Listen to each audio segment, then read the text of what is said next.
అందరికి నమస్తే. ఈరోజు ఒక మీటింగ్ జరిగింది. ఇద్దరు ఇంపార్టెంట్ వ్యక్తులు సమావేశమైనారు. ఈ మీటింగ్ చాలా ఇంపార్టెంట్ అయింది ఈరోజు రాజకీయాలలో. ఎందుకంటే వేరే రాజకీయ పొలిటికల్ డెవలప్మెంట్ లేవు తెలంగాణలో.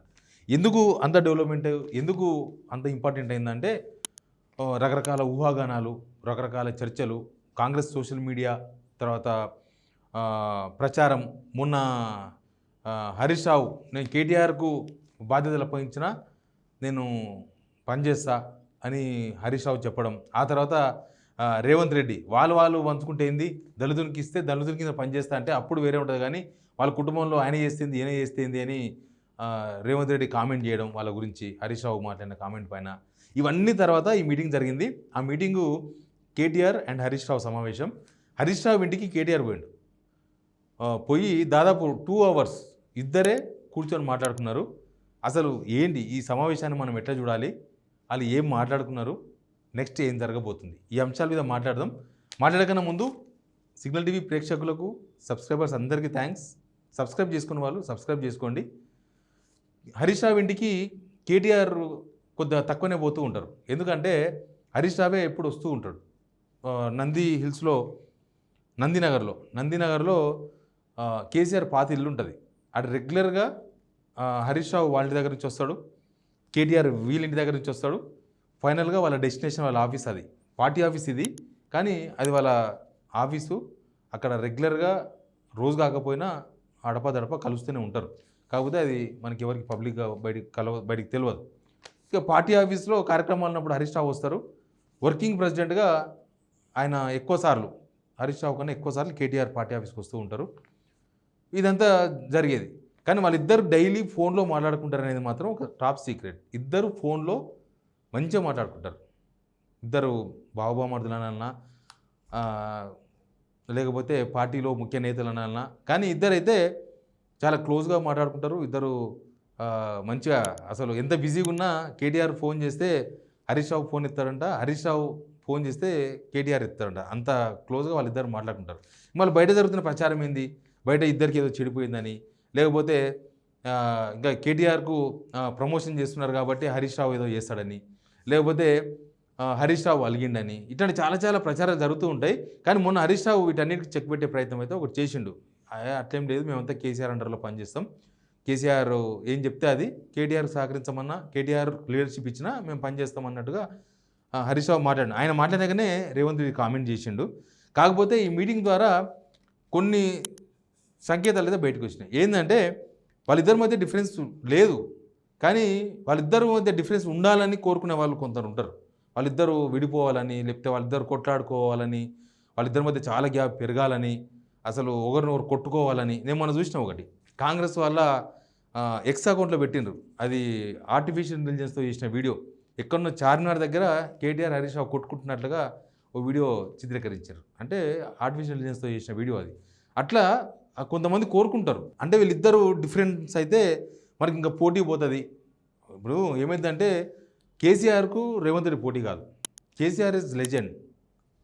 రేవంత్ రెడ్డి ఎటు తిరిగి లెజెండ్ కాడు. ఎందుకు లెజెండ్ కాడు అంటే ఆయనకున్న ఎక్స్పీరియన్సు, ఆయనకున్న మేధస్సు, కేసీఆర్కున్న తెలంగాణ మీద ఉన్న అవగాహన, ఉద్యమం.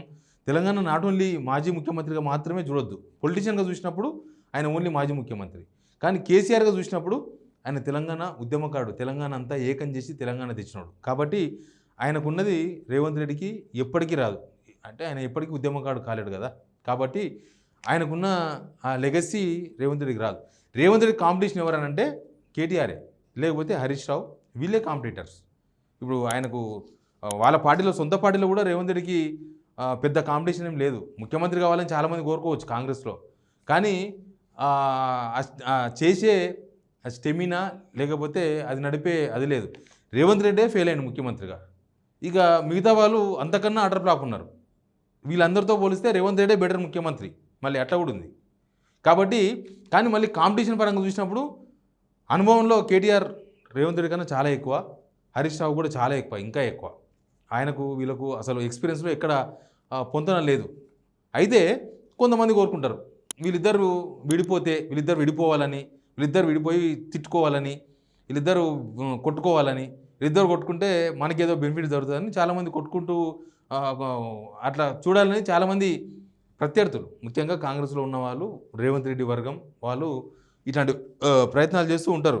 కానీ వాళ్ళు కొట్టుకుంటారా అంటే రేపు భవిష్యత్తులో కేటీఆర్ ఒక ఇంకా పైకి ఎదగాలన్నా ఆయనకు ఎల్ఓపి లాంటిది ఇచ్చినా లేకపోతే ఆయన ఇంకొక అభ్యర్థి అయినా ఖచ్చితంగా హరీష్ రావు సపోర్ట్ అవసరం కేటీఆర్కి.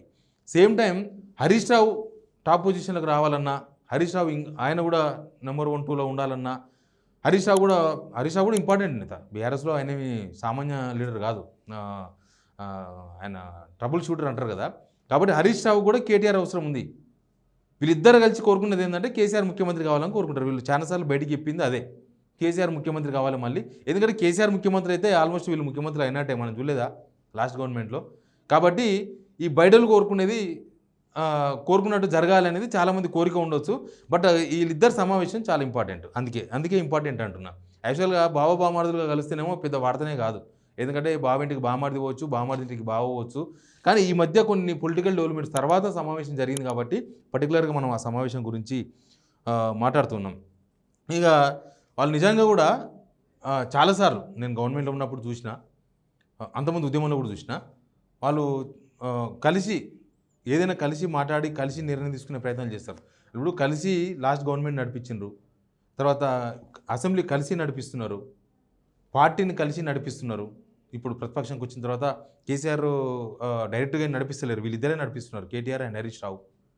కాబట్టి వీళ్ళిద్దరు కలిపి నడిపివద్దు అనేది చాలామంది కోరిక ఉంటుంది. ఆ కోరికను పండించుకునే ప్రయత్నాలు భాగంగా సోషల్ మీడియాలో ఏదో అయిపోతుంది అన్నట్టుగా ప్రచారం చేసే ప్రయత్నాలు నడుస్తూ ఉంటాయి.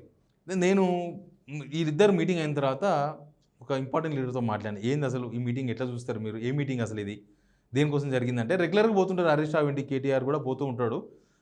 కాకపోతే అడిగినారు కాబట్టి ఏముండదు, రేవంత్ సర్కార్ను ఎదుర్కోవడంలో ఇద్దరు టార్గెట్ ఒకటే, రేవంత్ రెడ్డి సర్కార్ను ఎదుర్కోవడంలో. కాబట్టి ఇద్దరు కలిసి మాట్లాడుకోవడంలో తప్పే ఉన్నది అనేది వాళ్ళు చెప్పేది, ఆ పార్టీకి సంబంధించిన లీడర్లు చెప్పేది.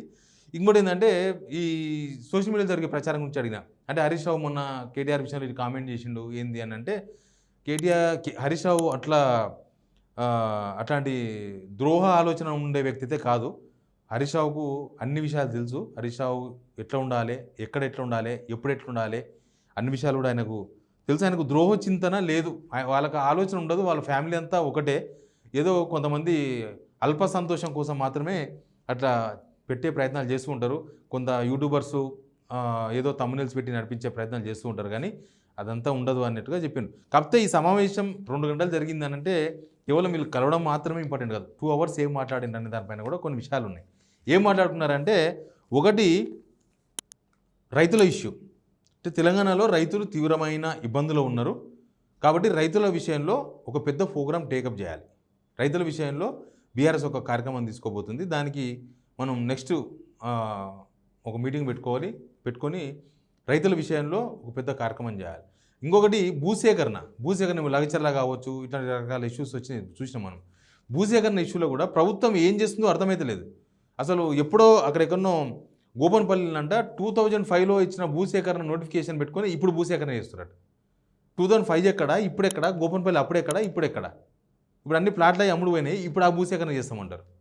అట్లా లగచర్ల కావచ్చు, లేకపోతే జహీరాబాద్ భూసేకరణ కావచ్చు, ఇటు భువనగిరి భూసేకరణ కావచ్చు, తర్వాత ఇక్కడ గజ్వేల్ భూసేకరణ కావచ్చు, మొత్తం రాష్ట్ర వ్యాప్తంగా కూడా గడబిడ జరుగుతుంది. ఎక్కడంటే భూసేకరణ కదా. కాబట్టి భూసేకరణ విషయంలో పార్టీ ఒక స్టాండ్ తీసుకోబోతుంది భూసేకరణ విషయంలో. ఎందుకంటే భూసేకరణ ఏదు అని అంటే అభివృద్ధికి విరోధులు అని ప్రచారం చేస్తారు. కాబట్టి అట్లా కాదు, దానికి ఒక సముచిత ఒక డిమాండ్, ఎక్కువ డబ్బులు ఇచ్చి తీసుకోమని చెప్పడమా, లేకపోతే 2013 భూసేకరణ చట్టం అమలు చేయమని చెప్పడమా, ఇట్లాంటిది ఒక సముచిత డిమాండ్ను ప్రభుత్వం ముందు ఉంచాలనేది ఒక చర్చ నడుస్తుంది.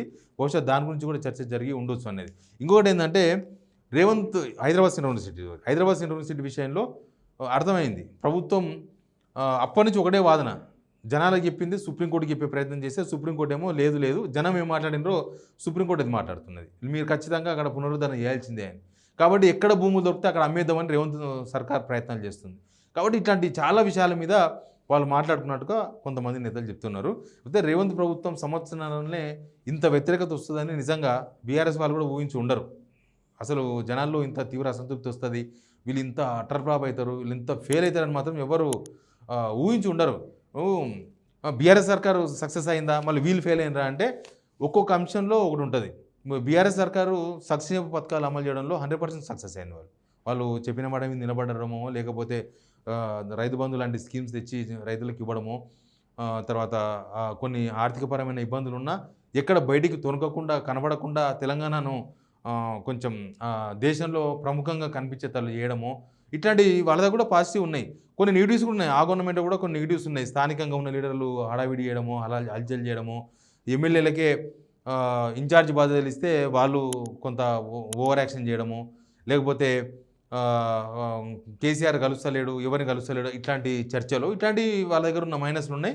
కానీ ఇక్కడ ఈ గవర్నమెంట్కి వచ్చేసరికి ఈ గవర్నమెంట్లో అసమర్థత అనేది బాగా ఎస్టాబ్లిష్ అయింది. అసమర్థత అంటే చాతకాకపోవడం, ప్రభుత్వాన్ని నడపలేకపోతున్నారు, వీళ్ళకు కోఆర్డినేషన్ లేదు, డబ్బు లేకపోతే దాన్ని ఎట్లా నడపాలి ప్రభుత్వాన్ని అనే విషయంలో ఎక్స్పీరియన్స్ లేకపోవడమా, ఎక్స్పీరియన్స్ ఉన్న వాళ్ళు చెప్పకపోవడమా, రేవంత్ ముఖ్యమంత్రి అయితే మాకెందుకు మేము సహకరించాలని సీనియర్స్ అనుకోవడమా, రేవంత్ నేను ముఖ్యమంత్రిని ఎవరిని అడగాలని అడగకపోవడమా, ఇట్లా వీళ్ళ ఫెయిల్యూర్స్ 100% కనిపిస్తుంది, జనాలకు కనిపిస్తున్నాయి. ఎవరు చెప్పాల్సిన అవసరం లేదు. ఇప్పుడు వీళ్ళు 4,000 రూపాయలు పెన్షన్ ఇచ్చారనుకో, డైరెక్ట్ జనానికే పోతాయి, వాళ్ళకే అర్థమవుతుంది కదా ఈ ప్రభుత్వం బాగుందని. పెన్షన్ ఇవ్వలేదు, ఆయన ఏమనుకుంటాడు, ఈ ప్రభుత్వం పనిచేస్తలేదు, వేస్ట్ అంటాడు. రుణమాఫీ సరిగ్గా కాలేదు, రైతు ఏమనుకుంటాడు, కాలేదు అనుకుంటాడు. రైతు భరోసా ఇస్తలేరు, 3 దఫాలు చూస్తూనే ఉన్నారు.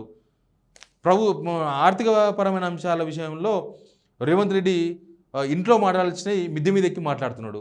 ఇట్లాంటివన్నీ కూడా అసమర్థత కిందకే వస్తాయి. కాబట్టి ఇట్లా వీళ్ళ ఫెయిల్యూర్స్ సంవత్సరాల్లోనే ఇన్ని ఫెయిల్యూర్స్ కనబడడం అనేది ఏ ప్రభుత్వానికి కూడా మంచిది కాదు, ఈ ప్రభుత్వానికి కూడా మంచిది కాదు. బహుశా బీఆర్ఎస్ వాళ్ళు కూడా ఈరోజు జరిగిన మీటింగ్లో ఆ అంశాల మీద కూడా చర్చ జరిగినట్టుగా చెప్తున్నారు. చూద్దాం, రాజకీయాల్లో ఎప్పుడు ఏమవుతుందో తెలియదు. Dynamics politics. Please subscribe signal TV.